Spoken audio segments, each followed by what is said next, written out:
Authoritarianism is rising through war, through dynasty, through censorship, through conflict, through coups, through revolution, through repression, through control.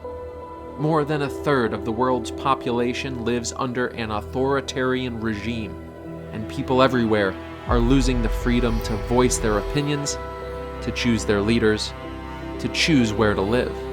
Individual freedom is on the decline, but you have the opportunity to change that.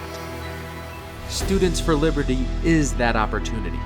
Our students are on the front lines of freedom, not only on campuses but on Capitol Hill, not only in Parliament but in 111 different countries and thousands of cities, big and small, far and wide.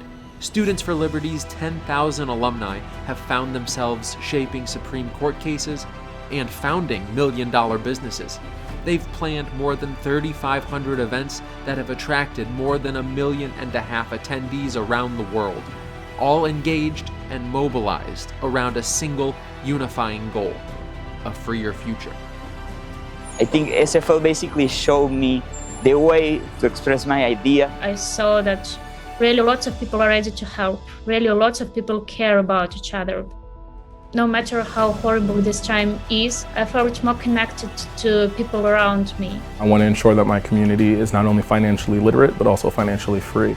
We're bringing together the biggest voices in public policy on the continent to think about the future of personal freedom. Sometimes promoting the ideas of liberty, especially in the kind of world we come from, can be life-threatening. It can lead to arrest, it can lead to brutality, it can lead to death. No le iba a regalar un minuto más de mi vida al régimen venezolano. If I can get alive from this situation, then definitely I will do something which brings some change to my society. So all you need to do is to know that you're on the right path and that what you're doing is helping others. Doesn't matter what's going on here, we're fixing it up, right? Like SFL has entrusted me with these responsibilities and we're going to get it done. Learn more and take action to create a freer future at studentsforliberty.org/donate.